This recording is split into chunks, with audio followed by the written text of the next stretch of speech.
Welcome to Nature Calls, Conversations from the Hudson Valley. Our team's goal is to present science-based information about gardening and all things nature in New York's Hudson Valley. Hosts Jean and Tim, along with team members Teresa and Linda, are master gardener volunteers for New York's Columbia and Greene counties. So if you're interested in gardening or nature or nuggets of information about what's happening outside your door, settle in. Enjoy the conversation.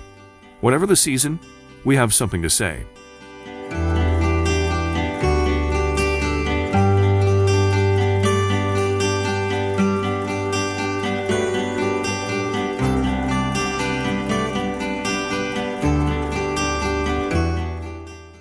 Hi, I'm Tim Kennelty. And I'm Jean Thomas.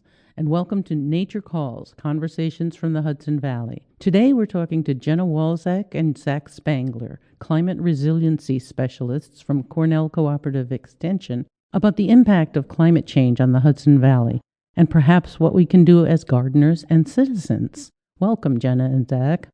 I know you're both relatively new to CCE. Maybe you can start by telling us a little about your backgrounds and what you're going to be doing as climate resiliency specialists. Thank you both for having us. Yes, I started in January as an ag climate resiliency specialist on the CCE Harvest New York team. As a kid, I was always drawn to the plants in my family's backyard in Western New York. This early curiosity led me to study biology and environmental studies in college. From there, I developed an interest in sustainable agriculture and food systems and worked on a number of farms across the country, both boots in the mud and managing grant programs in New York State and across the country. In terms of my role at CCE, Ag Climate is a new program area that has arisen partially from the state goal of 85% reduction of greenhouse gas emissions in all sectors of the economy, including agriculture and working lands by 2050. This was outlined in the Climate Leadership and Community Protection Act, or the CLCPA, that was passed in 2019. Generally, Zach and I are working with farmers, extension agents, and stakeholders across the state on climate change mitigation, adaptation, and resiliency in agriculture and on working lands. Our home base is here in the beautiful Hudson Valley, where we work out of the CCE Columbia County office. So thank you all so much for having us both here. I joined the team in March, and I'm also an ag climate resiliency specialist on the CCE Harvest New York team. I've always seen climate change as a major concern, and so I worked for a while as a chemist developing low carbon fuels and chemicals before transitioning to focus on adapting to climate change in food and agricultural systems. Specifically, I have researched factors that prevent or help farmers in adapting to climate change and dealing with the oncoming impacts of that. I'm originally from Oregon, but I have lived in a variety of places, including studying at SUNY ESF in Syracuse before coming to the Hudson Valley. In addition to what Jenna mentioned earlier, I would add that we are really here to work with everyone on anything and everything related to climate change, plants, and agriculture. So we will be aiming to provide some education on what the impacts of climate change will be, specifically what folks can do about it, and helping to connect people to additional funding and technical resources to make some of those necessary changes. Wow, I feel even more fortunate now, Jean, that we've heard their backgrounds, that they've actually spent the time to come and talk to us. And that Cornell has set up a climate change organization. So we know you already have a lot on your plates, and we're especially grateful to have you here today. So maybe you can tell us a little bit about what's happening right now. This year has been a bit of a dry year, and some areas drier than others, but all of New York is pretty much experiencing, or almost all of New York is experiencing some level of abnormally dry or drought conditions this year. But in other years in the recent past, it's been abnormally wet, and that's something that we're expecting to continue seeing. And one thing that I want to touch on here is that the chain of causality of why all of this is happening is really complex, and it's something that we could spend days on. But I do want to say, just briefly, that human activity is releasing carbon dioxide into the atmosphere and other greenhouse gases. And these gases are contributing to an increase in global average temperatures, an increase in sea temperatures, and through really complex cycles, those increased temperatures are driving more extreme weather events and shifting when we receive precipitation. So in New York, on average, over a long period of time, and even within a year, we're expected to get a slight increase maybe in the amount of rainfall, but it's going to be coming in different seasons.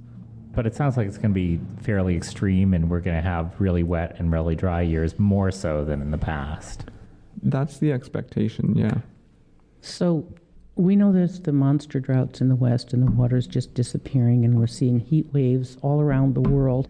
Is there any kind of projection for the Hudson Valley? Not being selfish, but I'm being selfish.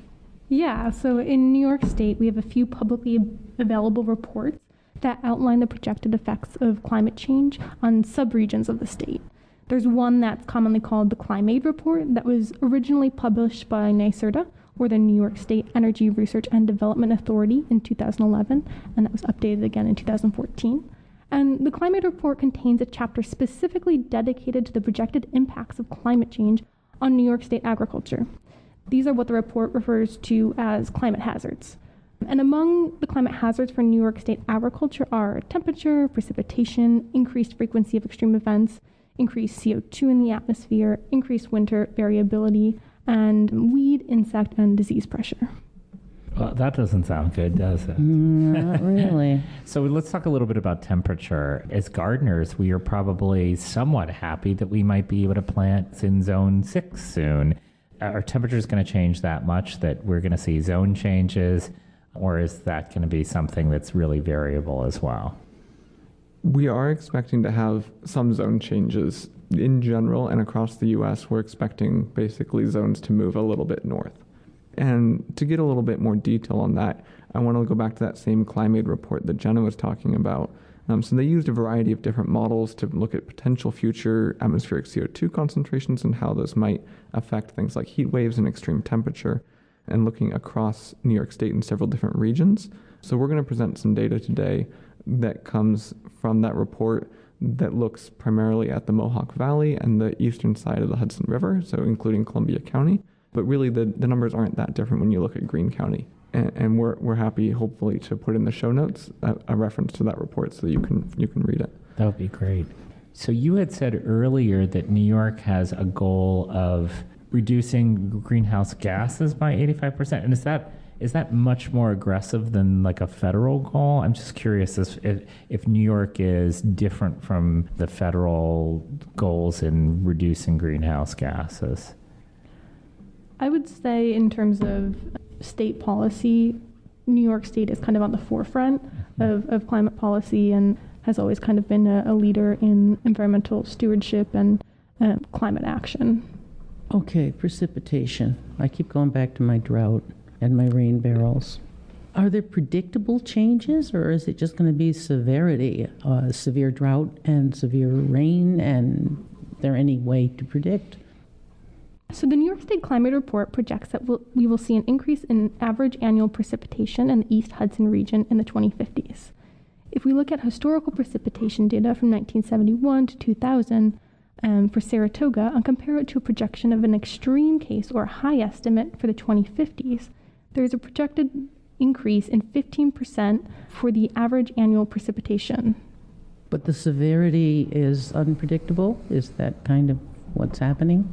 So extremes in precipitation on the drought side are remarkably hard to predict because drought has to do with a lot of things, right? The actual amount of rainfall coming down, the temperature of the soil, the temperature of the air, what plants are growing, where they are, all of the things like that change evapotranspiration rates.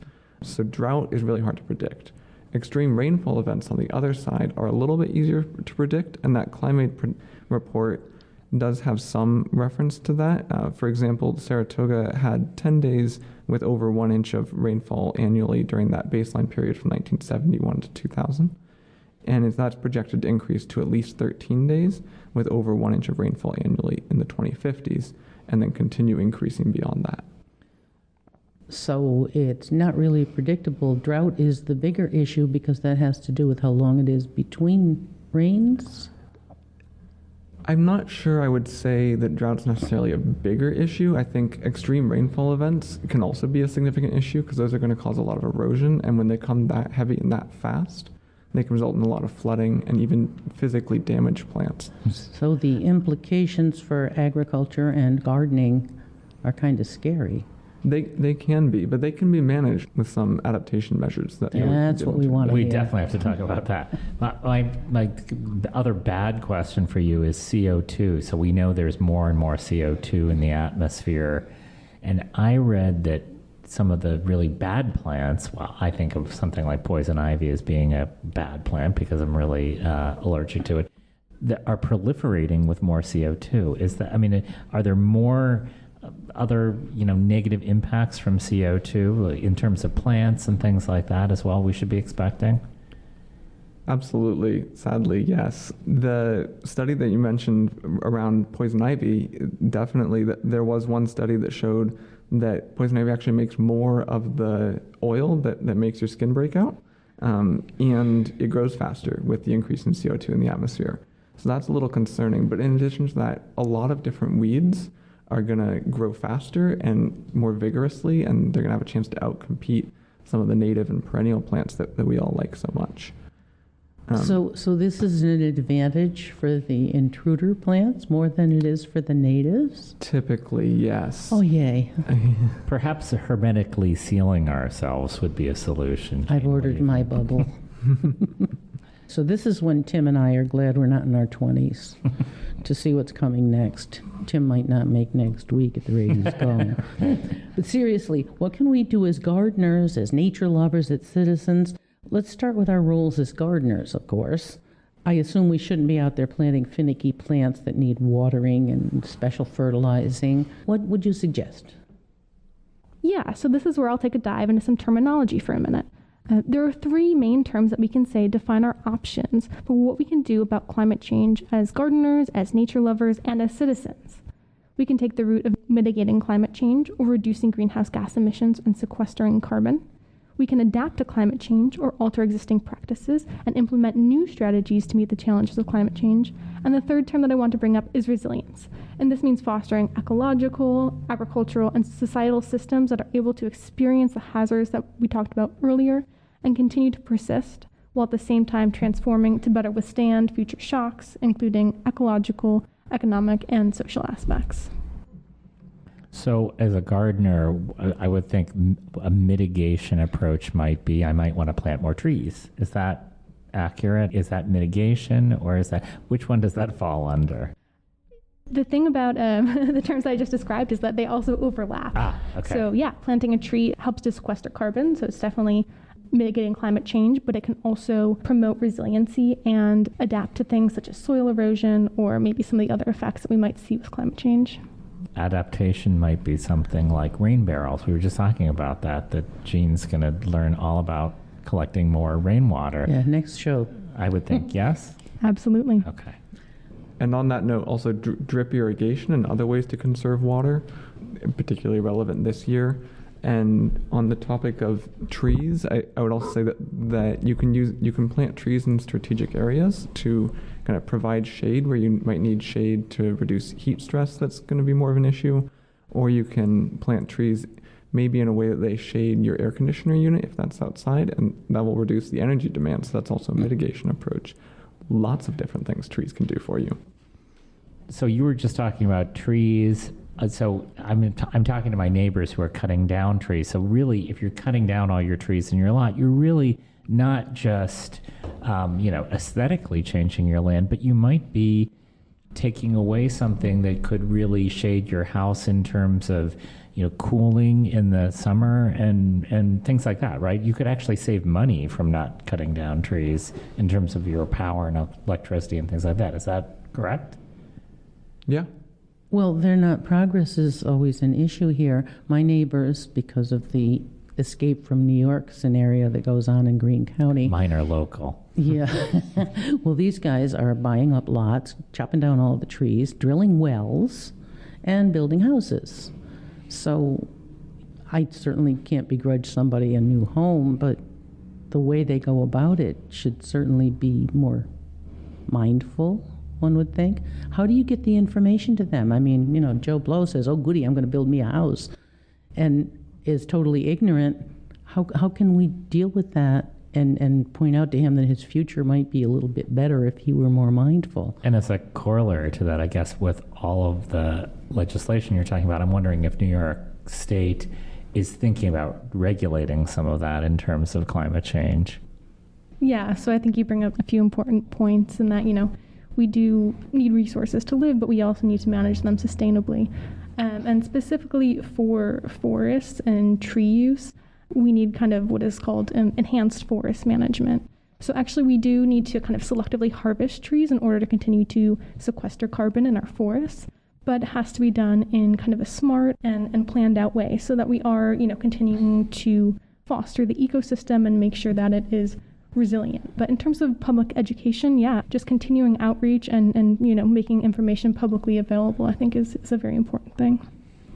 Well, and I'd say you can give them a flyer for this great podcast, too. They do get one as soon as they put a mailbox up. Yeah, we don't want to cut down trees to make flyers either. Okay, Zach, tell us more about the temperature issues. And is that part of heat waves, or is that two separate issues? Is one part of the other? Yeah, so that's a really good question. And like we talk about with precipitation and rainfall, temperature will come with extremes as well. And we've experienced this a little bit this summer as well, with so many days over 90 degrees that isn't typical in this region. So looking back at that climate report, one of the most concerning things is the change in extremes. We're going to see dramatic increases in the number of days with temperature over 90 degrees from 8 days during that per year during that baseline period from 1971 to 2000, up to as many as 50 days over 90 degrees in the 2050s.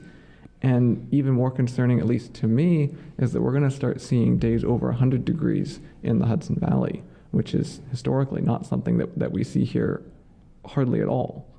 And in addition to that, we will see longer heat waves. I mean, the average temperature increase in the region that we're talking about is only 7 degrees Fahrenheit, which doesn't feel that extreme, but it's the extremes and how long those heat waves are going to last for that's going to be increasing. Like Tim mentioned earlier, this might come with some advantages for gardeners as far as a longer frost-free period, where we can plant earlier and harvest things later. But that advantage does come with the other extremes I talked about. But there are ways to mitigate that, ways to manage that risk and that heat stress in the summer. So that's, I think, what we should turn towards, because otherwise I'm going to think about only planting cactuses. So what do you think are the most impactful things? So I'm a listener now, and I'm saying, oh my goodness, this is sounding really terrible. What can I do as a citizen? Is it go out and bag my oil furnace for a heat pump? Like, what's the most impactful thing I can do? Or is it planting a tree, or is it all of those things? Or name 3 things that you think would be really impactful.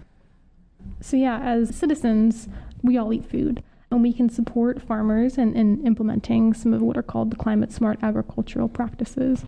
So these include things like, agroforestry or reducing inputs, and there are certain aspects of soil health that also relate to climate resiliency.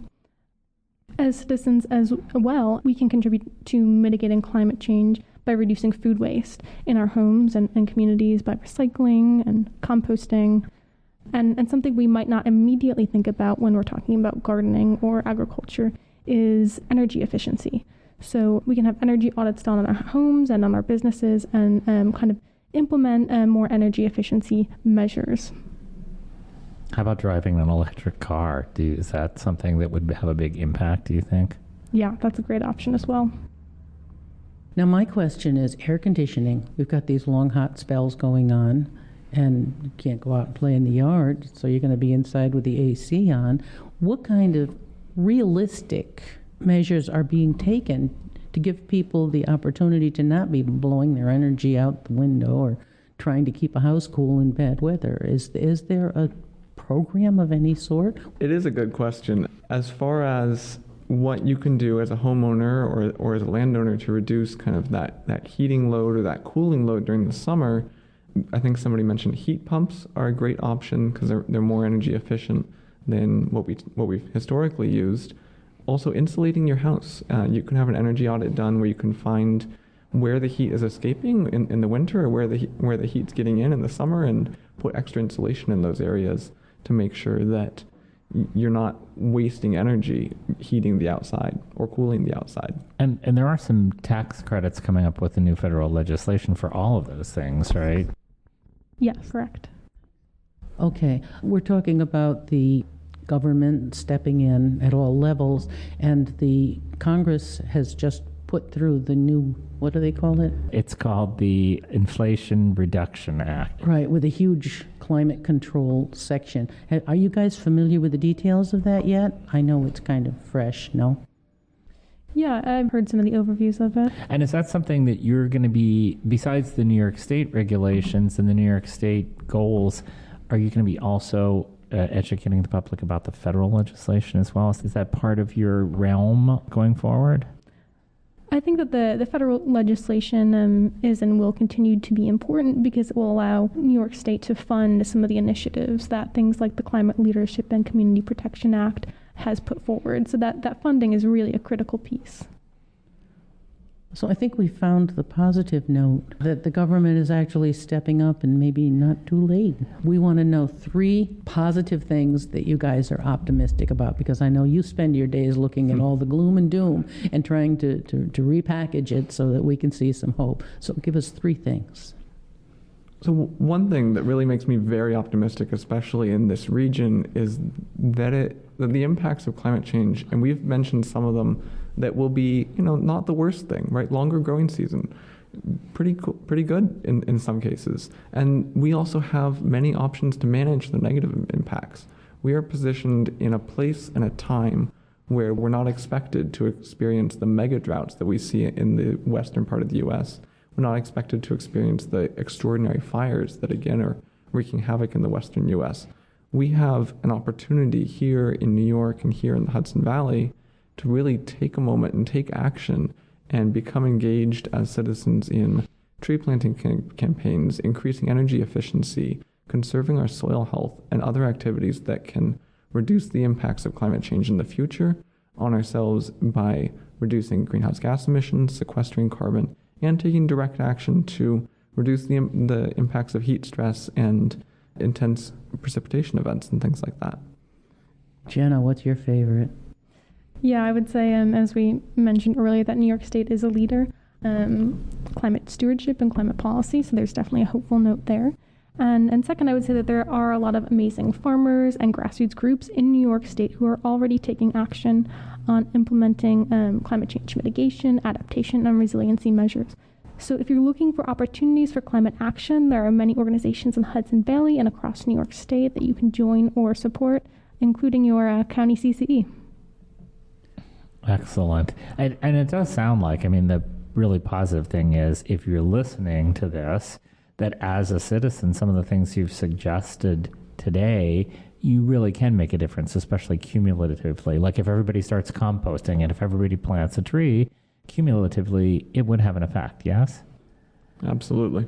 Great. So the good news is that we're in a region where we can make a difference almost immediately and maybe help spread the news and help the rest of the country. That sounds good to me. Thank you so much for joining us today. This has been interesting, a little bit scary, but also somewhat hopeful. So thank you so much for joining us.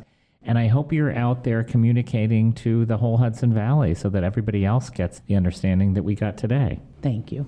Thank you for having us. Thank you so much for having us.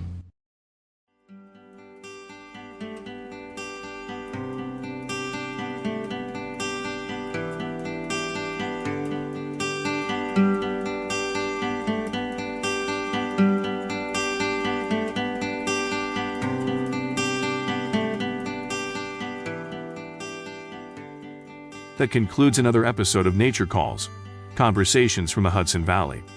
We would like to thank Sandra Linnell and Devin Connolly from Cornell Cooperative Extension of Columbia and Greene Counties for production support. And a special thank you to our listeners for joining us on this episode of Nature Calls, Conversations from the Hudson Valley. You can find links to any of the topics mentioned in this episode at our website at ccecolumbiagreen.org. Comments and suggestions for future topics may be directed to us at columbiagreenmgb@cornell.edu or on the CCE Master Gardener Volunteers of Columbia and Greene Counties Facebook page. For more information about Cornell Cooperative Extension of Columbia and Greene Counties, Visit our website at ccecolumbiagreen.org or visit us in Hudson or in Acre. Cornell Cooperative Extension provides equal programming and employment opportunities